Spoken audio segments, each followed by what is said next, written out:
hormati Bapak Kepala SDN Bawakari 1 atau yang mewakili.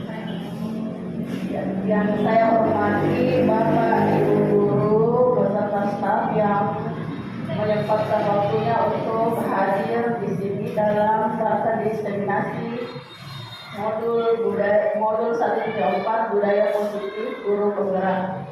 Jadi perkenalkan, nama saya Dewi Sinta, calon guru penggerak angkatan 7 Kota Makassar. Puji syukur kita panjatkan kehadiran Allah Subhanahu wa Ta'ala karena berkat rahmat dan hidayahnya sehingga kita masih diberi nikmat kesehatan sehingga bisa berkumpul di tempat ini. Kemudian tidak lupa kita kirimkan salawat kepada Nabi Allah Muhammad Sallallahu Alaihi Wasallam. Allahumma sholli ala Muhammad wa ala Muhammad.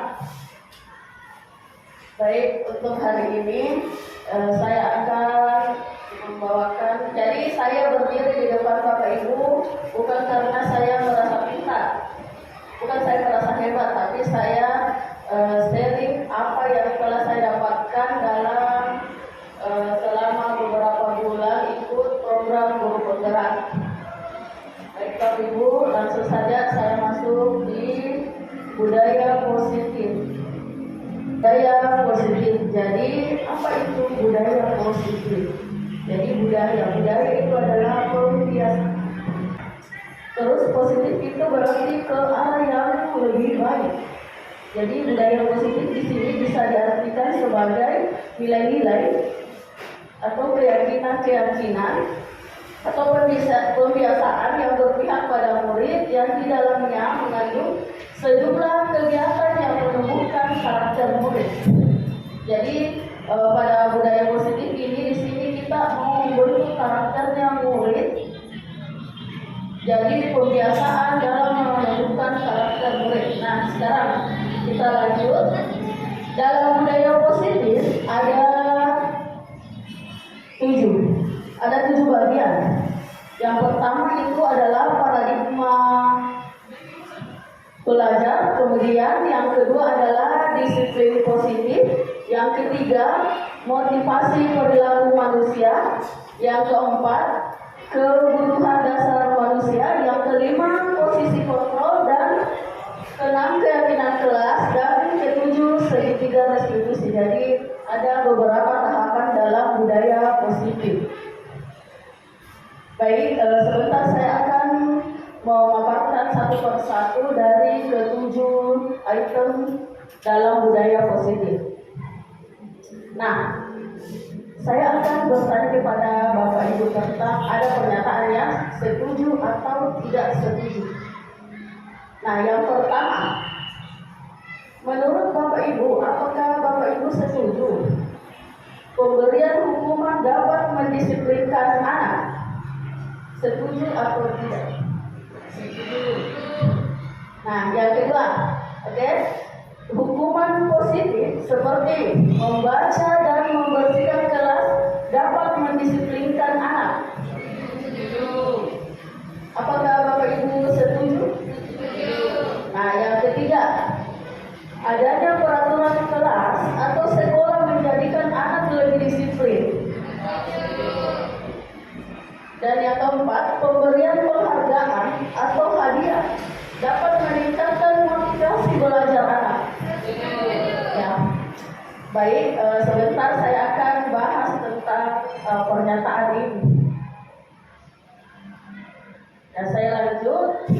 Ada filosofi Ki Hajar Dewantara. Jadi Bapak Ki Hajar Dewantara adalah Bapak pendidikan di Indonesia. Jadi semenjak pokoknya beberapa tahun lalu sebelum jadi Bapak Ki Hajar Dewantara adalah orang yang pertama mempelopori tentang belajar ya, tentang pendidikan.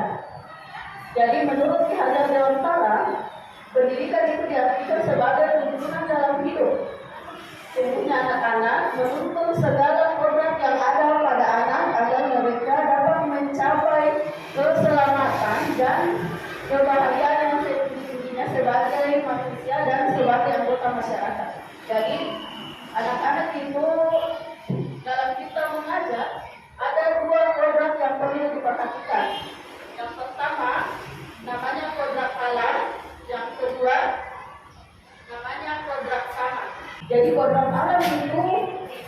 dia adalah berkaitan dengan sifatnya, sifat alami dari anak-anak dan lingkungannya. Jadi itu namanya kodrat alam. Terus kodrat zaman itu perubahan waktu ke waktu. Jadi mungkin saat kita SD tidak sama zaman kita SD dengan zaman saat kita mengajar anak-anak sekarang. Mungkin dulu tidak ada yang namanya Android atau teknologi belum berkembang. Tapi sekarang teknologi sudah berkembang. Jadi agak kurang kalau misalnya kita mengajar anak-anak seperti saat kita diajar oleh guru kita. Jadi di sini tugas kita sebagai guru adalah untuk mengikuti perubahan zaman. Jadi memang di waktu sekarang, apalagi memang pesat-pesatnya teknologi, kita memang butuh guru yang bisa mengikuti arah perkembangan zaman seperti yang sekarang ini. Nah, kita lanjut. Nah, baik, saya di sini ada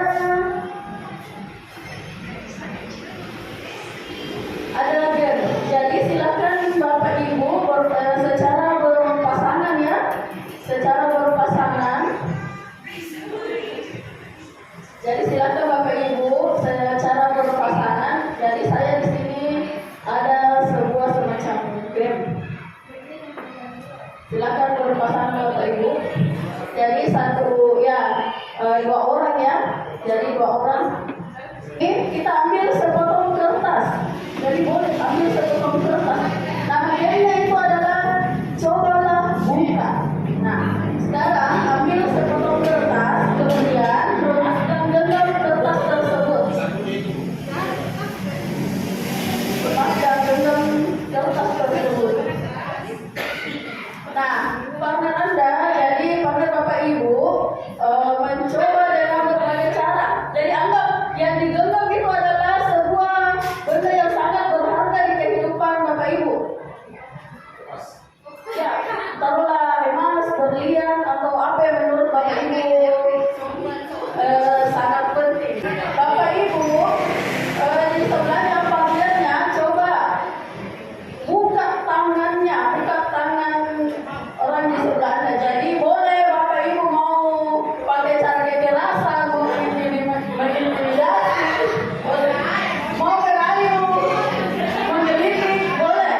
Mau menggelitik atau menarik apa? Boleh juga kalau mau menawarkan uang. Dan tugasnya Bapak Ibu yang menggenggam kertas.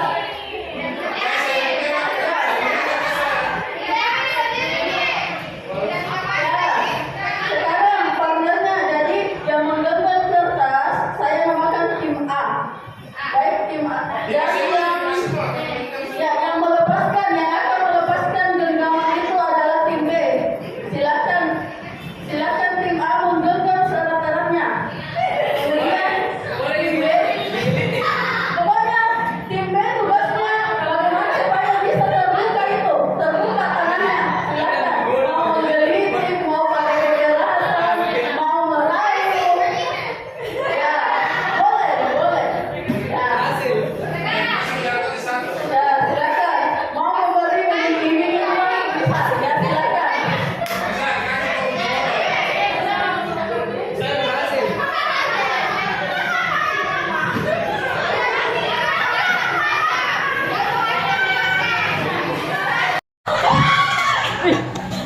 Apa kira-kira? Apakah yang digenggamannya itu adalah cinta? Ya, tidak bisa. Mungkin ada yang bisa dan ada yang tidak bisa. Nah, sekarang tukaran yang menggenggam tadi menjadi yang akan mengambil kertas. Silakan Bapak Ibu. Tukaran tim B lagi yang menggenggam kertas. Ya, tukaran tim. Ya, tukaran tim lagi. Ya, silakan. Ya, boleh mau menggelitik, mau diapa, mau digigit bisa.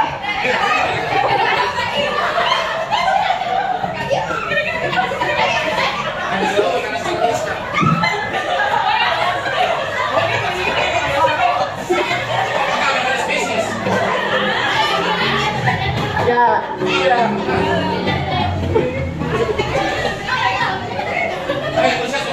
Ya, baik. Ya, selesai. Sebentar ada lagi pembuahannya di luar kalau. Ya, baik. Ya, saya lanjut ya. Nah, ya baik. Ya, selesai ya. Nah, sekarang saya mau bertanya. membuka kepala tangannya? Ada? Ada? Nah, ada satu orang. Sekarang saya mau bertanya, kenapa ibu membuka kepala tangannya? Kenapa? Karena yang saya genggam adalah utang.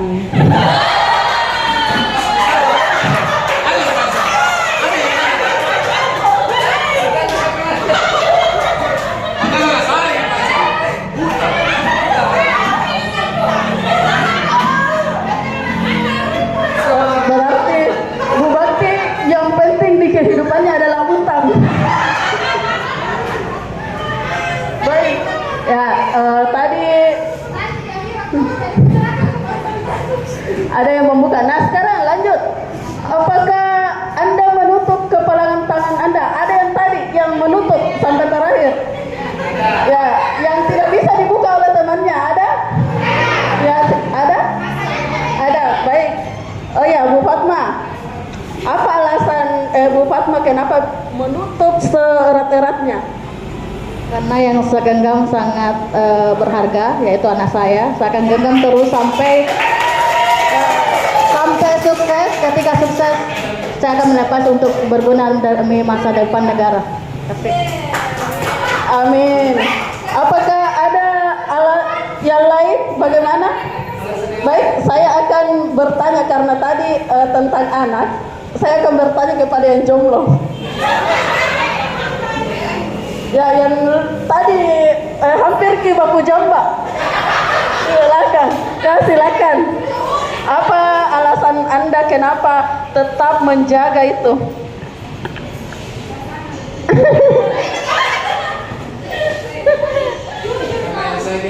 Kenapa genggaman saya sangat erat?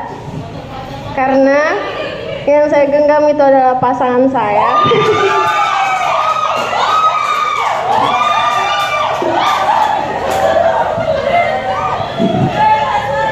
Berarti dari tadi ini rebutan cowok. Baik, yang kita. Menurut Bapak Ibu, siapa yang memegang kendali kontrol terhadap tangan Bapak Ibu? Ya, diri sendiri. Jadi di kegiatan yang tadi ini ada maknanya bahwa yang memegang kendali kontrol terhadap diri kita adalah diri kita sendiri.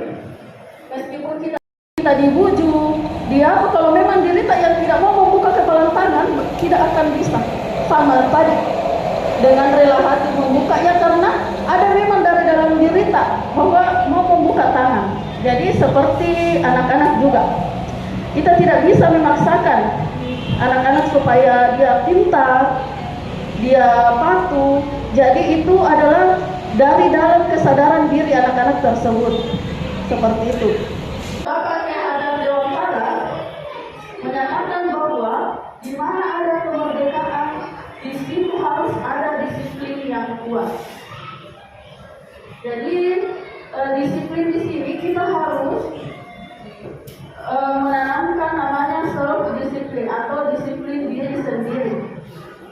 Jadi kita itu memang dari diri kita yang harus mendisiplinkan. Kalaupun diri kita tidak bisa disiplin, faktor internal dari dalam diri kita tidak bisa disiplin, maka harus ada yang namanya faktor eksternal atau faktor dari luar supaya kita bisa disiplin. Nah, ini menurut budaya yang kita anut. Namun sebenarnya di sini disiplin itu adalah bertanggung jawab terhadap apa yang kita lakukan. Jadi di sini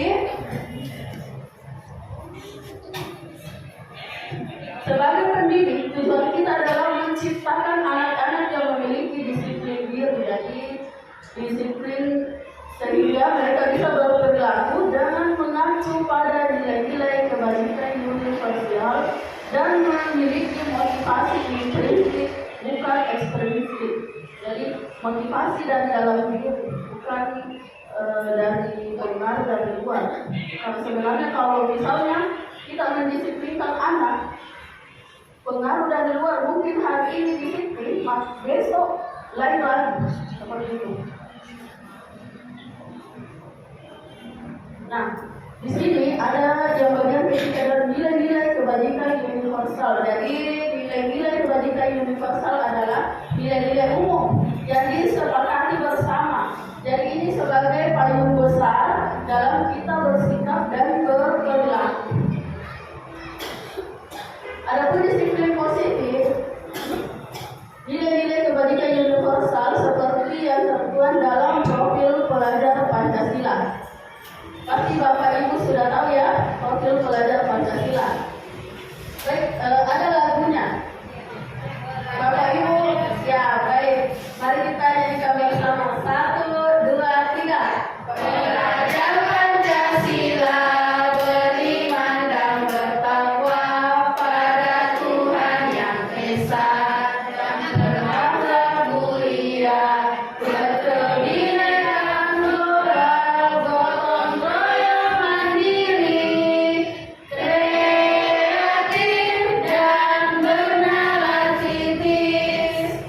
Baik, ya ini profil pelajar Pancasila termasuk dalam nilai-nilai kebajikan universal yang umum. Nah, saya lanjut. Nah, yang kedua yaitu Ibu disiplin positif dari Ibu Primarius program PYP. Jadi di sini ini Primarius program adalah kurikulum yang dipakai. Ini kurikulum yang dipakai dalam sekolah bertaraf internasional. Jadi kurikulum ini biasa dipakai misalnya pada sekolah-sekolah swasta. Jadi di sini disiplin positif yang diterapkan yaitu toleransi. Anak-anak harus memiliki rasa toleransi, terus hormat, integritas, mandiri, menghargai, antusias, empati, pengetahuan, kreativitas, kerjasama, percaya diri, dan komitmennya. Sedangkan menurut The Seven Essential Virtues, jadi ini buku karangan Michelle Boba. Jadi buku ini menceritakan tentang apa-apa nilai-nilai yang mengarah kepada disiplin positif. Yang pertama, empati, suara hati, kontrol diri, rasa hormat, kebaikan, toleransi, dan keadilan. Baik, saya lanjut. Nah, motif yang ketiga, motivasi perilaku manusia. Nah, saya ingin bertanya kepada Bapak Ibu, sebagai seorang guru, saat Anda hadir mengajar di kelas tepat waktu, apa motivasi sehingga Anda datang tepat waktu? Ada yang bisa menjawab, Bapak Ibu? Ya, baik, Bu Linda, silakan.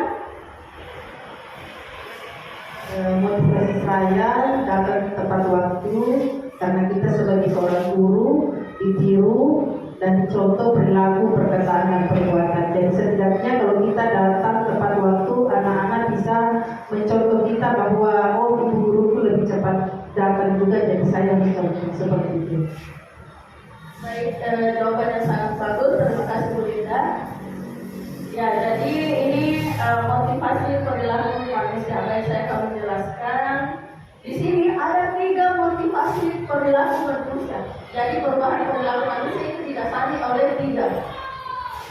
Yang pertama itu untuk menghindari ketidaknyamanan atau hubungan. Jadi terkadang kita misalnya datang tepat waktu karena kita menghindari ketidaknyamanan ketika kita terlambat. Terus yang kedua, misalnya anak-anak jangan pernah cepat datang karena mereka misalnya takut dihukum. Itu. Terus yang kedua, untuk mendapatkan imbalan atau penghargaan dari orang lain. Jadi perilaku manusia misalnya berbuat baik karena ingin dipuji, atau misalnya ada biasa siapa yang datang cepat maka akan mendapat hadiah misalnya gitu. Jadi ada yang kedua itu misalnya dalam bahasa sehari-hari kita ya mau dibilang begitu. Nah, untuk yang ketiga motivasi perubahan perilaku kita yaitu untuk menjadi orang yang mereka inginkan dan menghargai diri sendiri dengan nilai-nilai yang dipercaya. Nah, seperti ini.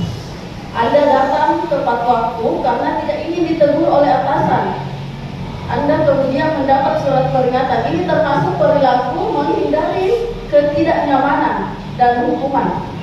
Terus yang kedua, Anda ingin mendapatkan pujian dari atasan Anda dan mendapatkan penghargaan sebagai guru berprestasi. Itu termasuk dalam perilaku mendapatkan imbalan atau penghargaan dari orang lain. Yang ketiga, Anda ingin menjadi orang yang menghargai waktu, menghargai diri Anda sendiri sebagai teladan bagi murid-murid Anda, karena Anda percaya tindakan Anda sebagai guru akan dicontoh oleh murid-murid Anda. Ya, benar sekali. Jadi jawaban dari Bu Linda. Yang ketiga, menghargai nilai diri sendiri. Tepuk tangan. Baik, kita lanjut. Ada yang namanya yang keempat, hukuman dan penghargaan. Nah, sekarang di sini hukuman dan penghargaan ada namanya hukuman, konsekuensi, dan restitusi. Jadi ketiga ini beda. Kalau hukuman itu secara tiba-tiba, tidak direncanakan. Misalnya, ketika anak terlambat masuk di kelas, dihukum lari setengah jam di lapangan misalnya, atau berdiri di depan. Kamu karena terlambat, silakan berdiri di depan. Itu hukuman. Jadi hukuman itu dia kesepakatan sepihak. Misalnya hukuman pada anak-anak. Hukuman pada anak-anak itu peraturan dari kita sendiri. Nah, yang kedua, konsekuensi. Konsekuensi itu sudah terencana dan sudah disepakati. Jadi beda hukuman, beda konsekuensi. Jadi ada kesepakatan sebelumnya. Misalnya saja saat anak terlambat sudah ada kesepakatan. Oh ya, kalau ada di sini yang terlambat masuk di kelas, maka wajib misalnya memungut sampah 3 jam 3 sampah. Itu kan ketika besok ada anak-anak yang terlambat, ya bisa kita lakukan karena sudah ada kesepakatan sebelumnya. Atau misalnya saat anak-anak menumpahkan air, kemudian kita minta anak tersebut untuk membersihkan, itu adalah konsekuensi. Kenapa? Karena memang dia yang menumpahkan sendiri, maka harus membersihkan sendiri. Ada akibat dari perbuatan setimpal lah. Nah, yang ketiga, restitusi. Jadi di sini restitusi itu proses kolaborasi, jadi kerjasama antara siswa dan guru untuk mencari solusi dari masalah yang dihadapi oleh anak-anak. Jadi di sini bukan kita malah langsung menghukum, bukan langsung diberi konsekuensi. Kalau bisa sekarang hukuman atau konsekuensi, menurut Bapak Ibu mencatat 100 kali dalam buku kalimat saya tidak akan terlambat karena saya tidak akan terlambat lagi karena terlambat ke sekolah. Menurut Bapak Ibu itu hukuman atau konsekuensi? Ya benar, hukuman. Terus membersihkan coretan yang dibuatnya di meja tulis. Ya, konsekuensi. Nah, murid diminta untuk push up 15 kali karena tidak menggunakan masker di sekolah. Ya, dia termasuk hukuman karena tidak ada hubungannya antara memakai masker dengan push up. Kecuali misalnya guru olahraga, misalnya pada saat di lapangan ada murid yang datang terlambat, ya boleh keliling lapangan misalnya, karena memang berkaitan antara olahraga dengan lari-lari. Nah, berdiri di depan kelas sambil mengangkat kaki satu karena tidak menjawab pertanyaan, ya itu termasuk hukuman. Nah, terlambat hadir di pembelajaran dari 15 menit dan diminta untuk tinggal 15 menit sesudah kelas selesai untuk membahas ketertinggalan. Apakah dia hukuman atau konsekuensi? Iya, konsekuensi karena dia masih berhubungan. Karena dia terlambat 15 menit, maka pembelajarannya itu dia lama 15 menit untuk menjadi ketertinggalan.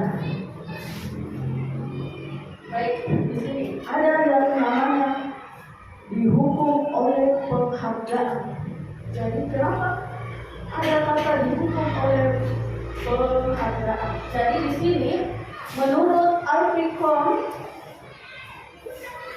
saat kita berulang kali menjanjikan kepada murid hadiah untuk berperilaku bertanggung jawab atau mempelajari sesuatu yang baru atau kepada seorang karyawan agar melakukan pekerjaan berkualitas, di situ kita sudah berasumsi bahwa anak-anak kita ini tidak bisa, makanya saya harus beri hadiah.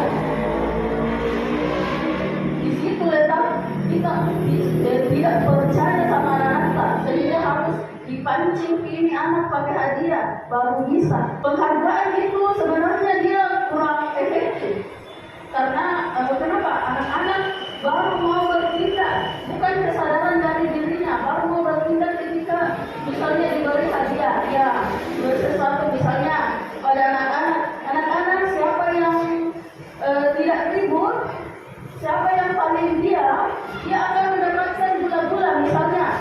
Nah mungkin adalah satu anak yang paling diam, kemudian kita beri hadiah. Nah sekarang saat hari ini kita beri hadiah, apakah itu menjamin besoknya anak tersebut akan diam terus? Tidak, karena pemberian hadiah itu adalah sifatnya sementara. Selanjutnya adalah kebutuhan dasar manusia.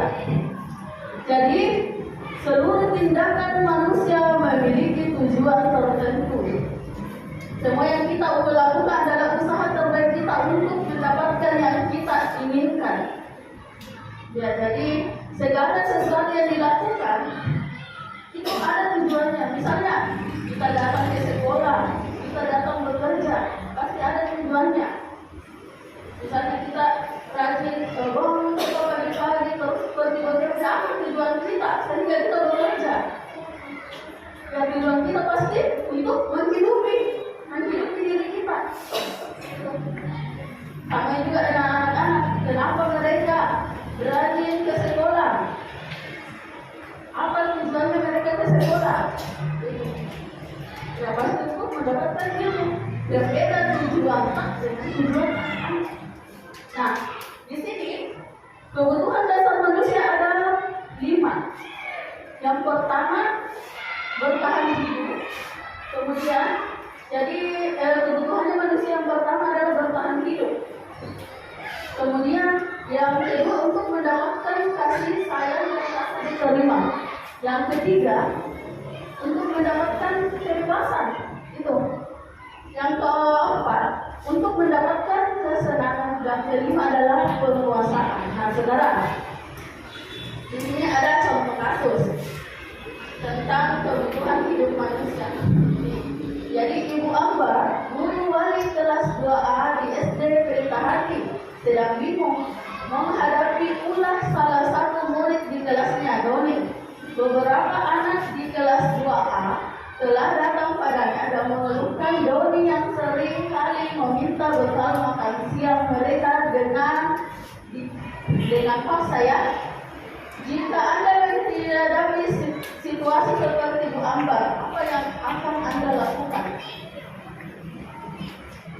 Terus, menurut Anda kira-kira apa alasan Doni melakukan hal itu? Dari contoh kasus ini, apa yang dilakukan kalau misalnya ada anak-anak yang kalau makan siang selalu dia merebut paksa bekal temannya? Apa kira-kira? Ada yang bisa menjawab? Ada yang bisa membukakan pendapat?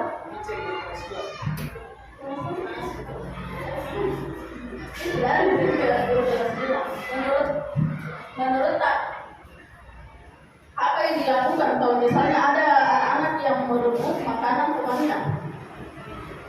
Atau menurut ya, silakan.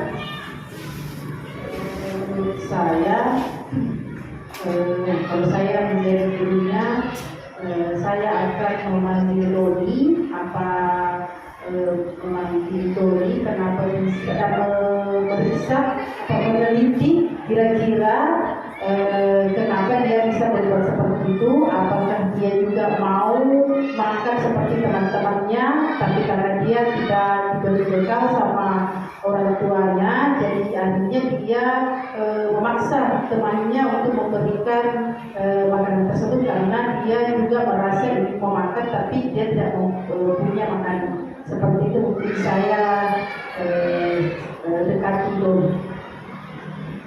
Baik, terima kasih atas jawaban yang benar. Ya, jadi menurut Bu Linda, di sini kebutuhannya doi ini adalah untuk apa? Untuk mempertahankan hidupnya.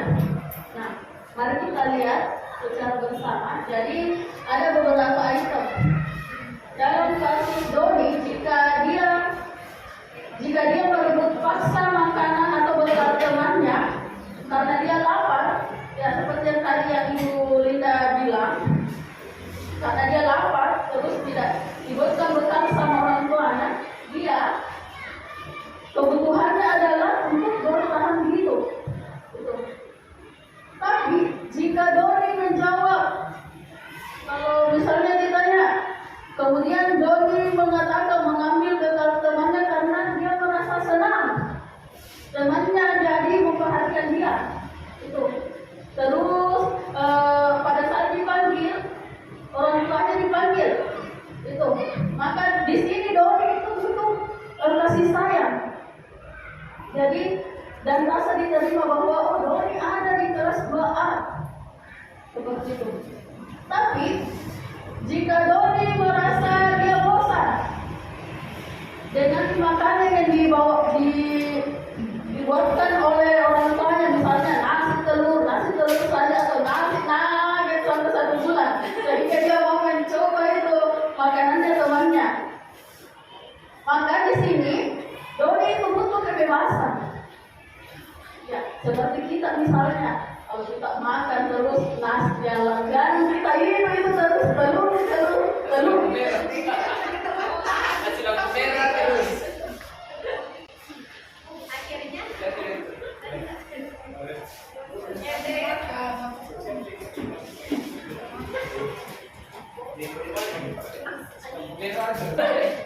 Asal jangan dengan pasangan ya, jadi beda konteksnya di sini. Nah, di sini jika Doni menjawab bahwa dia mengambil bekal temannya karena iseng, dia menikmati ekspresi wajah teman-temannya yang kesal karena diambil makanannya. Jadi di sini kebutuhan dasarnya Doni itu butuh kesenangan. Dia mengganggu temannya karena iseng, mau lihat temannya kesal begitu.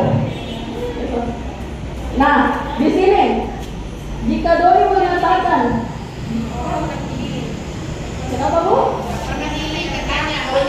Ya, Doni butuh healing.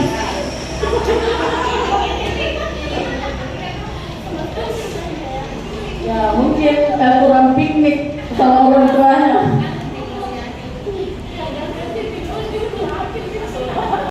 Apabila Doni menjawab dia merasa hebat karena temannya jadi takut dan dia menuruti keinginannya, maka sebetulnya Doni sedang berusaha memenuhi kebutuhan dasarnya itu kekuasaan. Jadi dia merasa bahwa kalau saya mengambil bekalnya, maka saya akan ditakuti oleh teman saya. Itu. Jadi dia kebutuhan dasarnya adalah kekuasaan. Selanjutnya posisi kontrol. Budaya positif selanjutnya adalah posisi kontrol. Jadi di sini dia mengumpulkan bahwa guru perlu meninjau kembali penerapan disiplin di dalam ruang kelas mereka. Apakah telah efektif? Apakah berpusat memerdekakan, memandirikan murid? Bagaimana dan mengapa? Melalui kontrol tersebut ada yang bertindak sebagai guru penghukum. Jadi ada 5 macam-macam guru. Yang pertama, guru penghukum. Kemudian yang kedua, guru pembuat rasa bersalah. Terus yang ketiga adalah guru yang bertindak sebagai teman. Yang keempat, guru pemantau. Terus yang kelima adalah guru yang bertindak sebagai manajer. Ya, jadi guru penghukum ini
memakai sepatu hitam.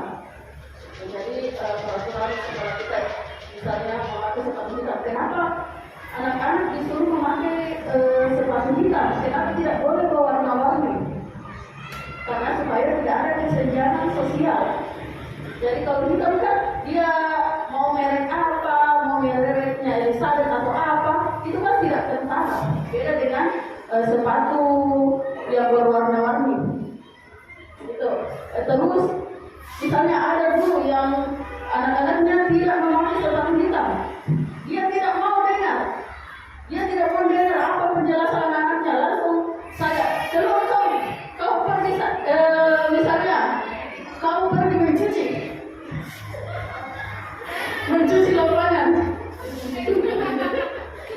atau pergi cuci diri rumahnya, misalnya. Ya, itu adalah termasuk guru penghukum. Jadi guru penghukum ini saudara percaya bahwa salah satu keberhasilan kita mendidik adalah dengan cara dihukum. Gitu. Jadi dia percaya bahwa apa yang dilakukan ini adalah memang benar. Ini sudah benar menurut saya. Terus apa hasilnya kalau dari guru penghukum? Bisa saja kalau kita ini masih di SD, mungkin anak-anak terima saja.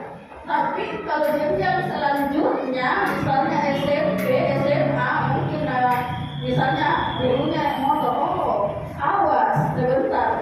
Misalnya anaknya dikempesi, misalnya motornya atau mobilnya atau dicoret-coreti. Gitu. Jadi ada rasa dendam. Kalau kita jadi guru penghukum, ada rasa dendam itu anak-anak terhadap kita. Gitu. Jadi mungkin kita juga waktu masih SD ada guru kita yang selalu menghukum kita. Sampai sekarang kayak masih masih diingat. Bukan dari serius saya baikkannya itu guru tak mungkin itu yang pada saat kita dihukum itu yang paling berkesan, itu yang paling diingat. Dan ketika diingat mungkin masih ada rasa jengkel.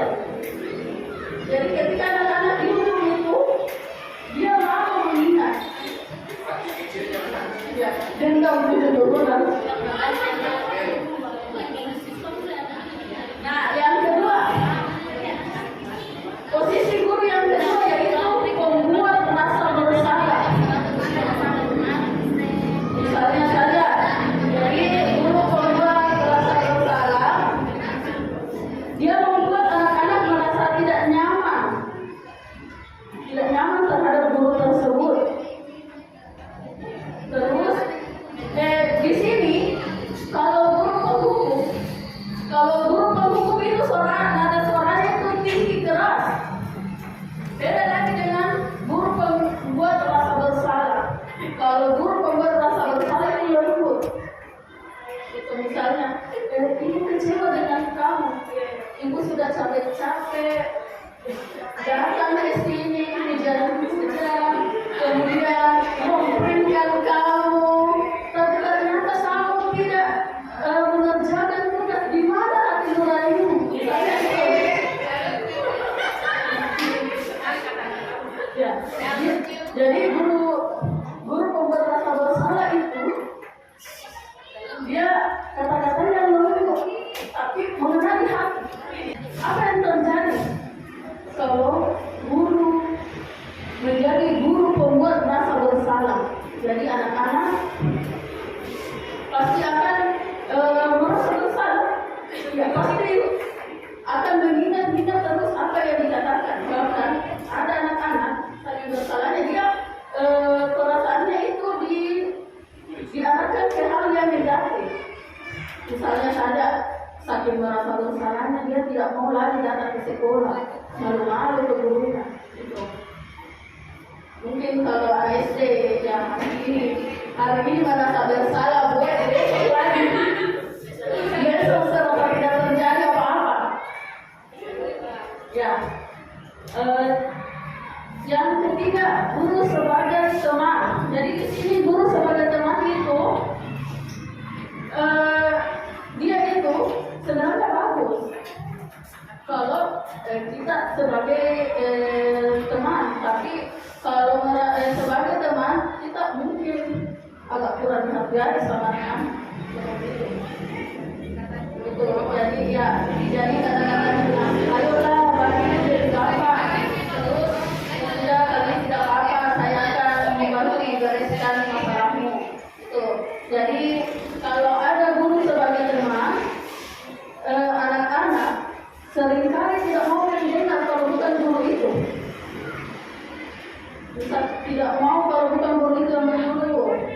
Itu kalau guru sebagai teman. Terus ketika guru ini yang sebagai teman tidak membantu anak tersebut akan kecewa. Dia akan kecewa. Mungkin dia berpikir, saya kira bapak ini atau ibu ini adalah teman saya. Kenapa berbuat seperti itu? Kenapa tidak mau membantu saya seperti itu? Nah, ada yang namanya guru pemantau. Jadi ini guru pemantau, dia itu sistematis sekali. Jadi misalnya yang guru matematika ya, jadi dia akan bertindak. Ini guru pemantau sebenarnya guru yang dari itu ya seperti itu perfeksionis. Dia melakukan mengajar sesuai dengan aturan itu. Terus misalnya dia sangat lurus, misalnya konsekuensinya seperti ini, pokoknya tidak ada toleransi. Ya harus disepakati. Kalau ada konsekuensi yang harus dihukum berat, pokoknya konsekuensi itu sudah dilaksanakan. Jadi ini guru pemantau. Tapi guru pemantau, misalnya ada anak-anak yang belum selesai mengerjakan tugas, dia akan berada di samping anak tersebut sampai anak itu selesai. Tahu, ada anak yang berulang kali melakukan kesalahan, dia akan mencatat, kemudian dibukakan lagi kita kesalahan anak-anak tersebut. Kamu ini dosa saya, kamu ini pada joget ini dilakukan besoknya pada hari ini. Jadi guru pemantau itu dia sikapnya ya sistematis, perfeksionis dalam dari mereka. Nah, yang selanjutnya guru manajer. Jadi guru manajer itu adalah dia adalah posisi di mana guru tersebut bersama dengan siswa. Jadi kalau misalnya ada anak-anak yang melakukan kesalahan, di sini guru manajer menanyakan, bukan langsung dihukum, bukan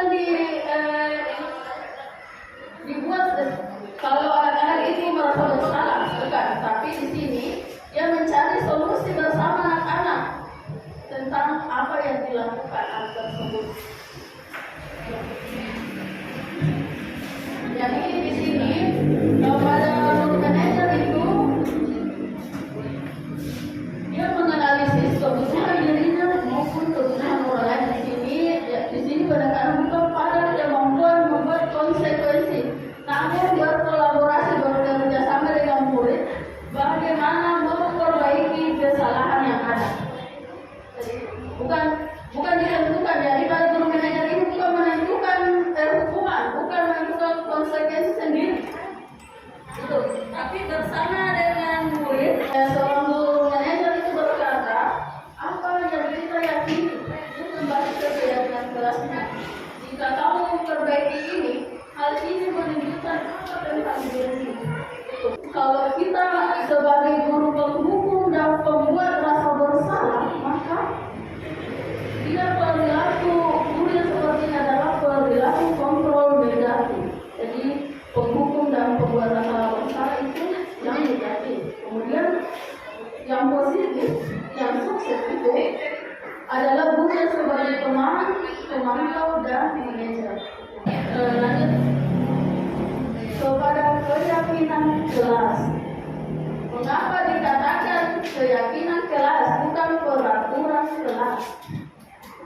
Jadi sekarang bukan lagi peraturan kelas. Kan dulu kita waktu kita belajar, waktu masih di sekolah terkadang Bapak ya tata tertib, peraturan kelas, peraturan sekolah. Nah, di sini bukan lagi peraturan, tapi keyakinan kelas. Nah, jadi kenapa dikatakan keyakinan kelas? Karena kita bersama siswa membuat bersama aturan.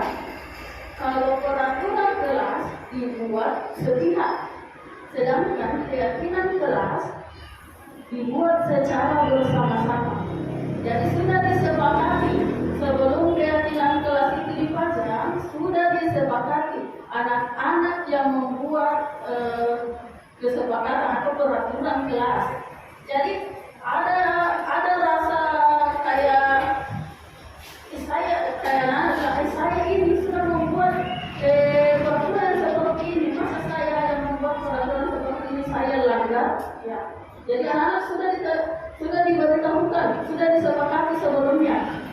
Sini keyakinan kelas itu bersifat lebih abstrak dari peraturan yang lebih rinci dan konkret. Yang kedua, pernyataan universal atau bersifat umum.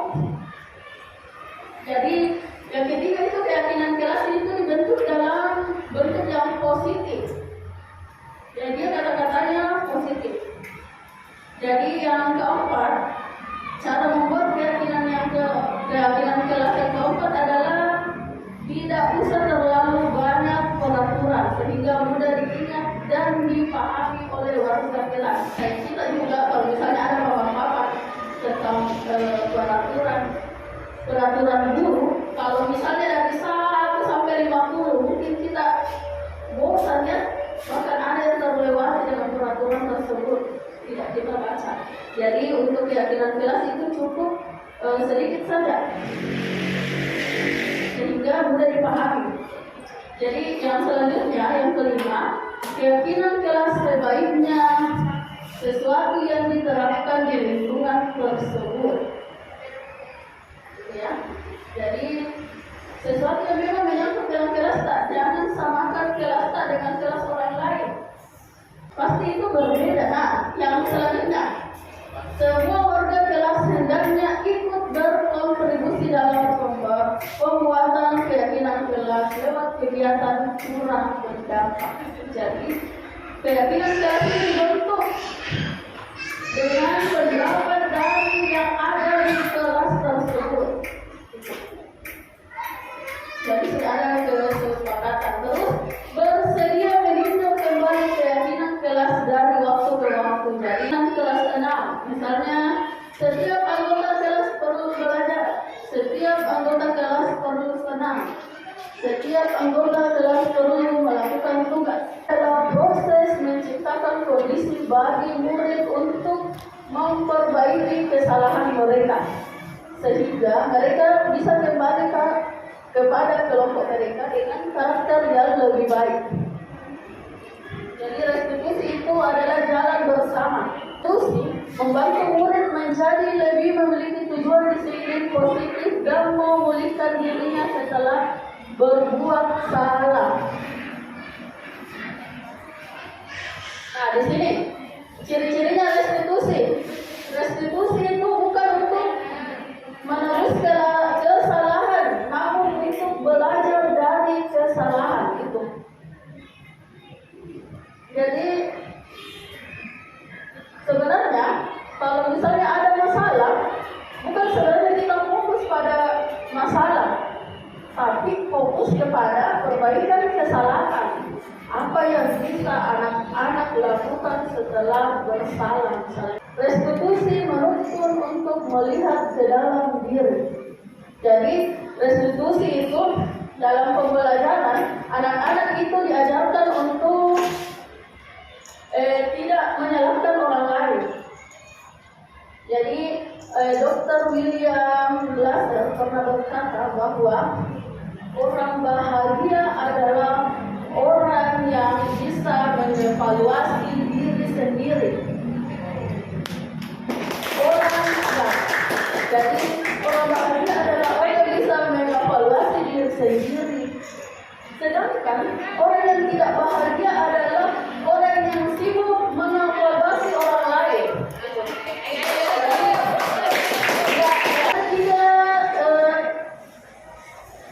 Ada tiga tahapannya yang kita tanamkan kepada anak-anak untuk menuntut ke dalam diri.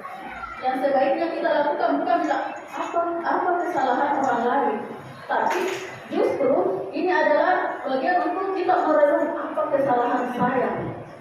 Sehingga seperti ini, apa yang saya perlu perbaiki dengan kata-kata saya kepada orang lain. Bagaimana harusnya saya berperilaku, bukan malah bagaimana orang lain harusnya berperilaku kepada saya.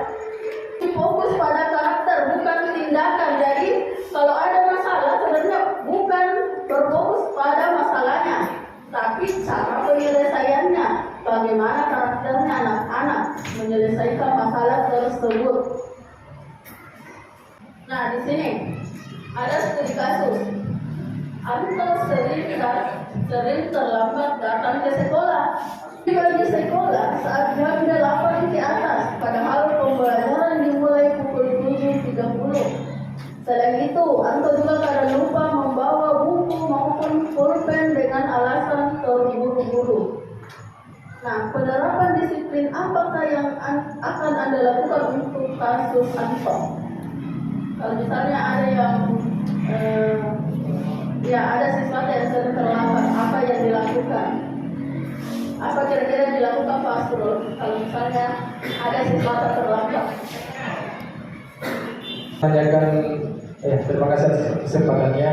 Mungkin saya tanya kembali ke anaknya, kira-kira apa yang menjadi masalah kenapa bisa terlambat, lalu mencarikan solusi. Jadi benar sekali. Dan kalau misalnya ada anak kita yang terlambat, bukan dihukum, tapi kita tanyakan terlebih dahulu. Tapi bukan ditanyakan langsung, tapi setelah anak selesai pembelajaran. Jadi di sini caranya tahapan ada segitiga restitusi. Jadi segitiga restitusi ini yang dipakai ketika ada anak-anak yang bermasalah. Yang pertama itu kita menstabilkan identitas, kemudian divalidasi tindakan yang salah, kemudian menanyakan keyakinan. Jadi itu cara ketika ada anak-anak yang bermasalah. Nah, bagaimana tahapan segitiga restitusi? Kalau tadi segitiga restitusi ada menstabilkan identitas, validasi tindakan yang salah, terus ada keyakinan, menanyakan keyakinan. Nah, bagaimana caranya menstabilkan identitas? Kita tanya anak-anak tersebut, berbuat salah itu tidak apa-apa. Tidak ada manusia yang sempurna. Terus saya juga pernah melakukan kesalahan itu untuk menstabilkan identitas. Kita bisa menyelesaikan ini. Terus yang kedua, validasi tindakan yang salah. Kamu pasti pernah punya alasan. Jadi di sini untuk validasi tindakan yang salah, kita bertanya apa alasan anak tersebut terlambat. Dan keyakinan di sini langkah yang kita bisa tempuh dan segitiga restitusi ini adalah mengingatkan kembali keyakinan kelas. Setelah itu memberi bayangan apa kira-kira yang bisa dilakukan anak tersebut. Dan adalah kesimpulan. Jadi budaya positif di sekolah sangat penting untuk mengembangkan anak-anak memiliki karakter yang kuat sesuai profil pelajar Pancasila. Untuk mewujudkan ini, kita harus sama-sama sebagai warga sekolah bersama membentuk karakter anak, menerapkan visi atau nilai-nilai kebajikan yang disepakati di sekolah. Jadi, dan jika suatu saat ada kondisi di mana murid berperilaku tidak pantas atau melanggar keyakinan kelas, maka perlu dijalankan pendekatan disiplin positif. Ya, cukup sekian dari saya. Terima kasih teman-teman sudah meluangkan waktunya di tempat ini sampai selesai. Saya ucapkan hanya Allah yang bisa membalas kebaikan tak semua.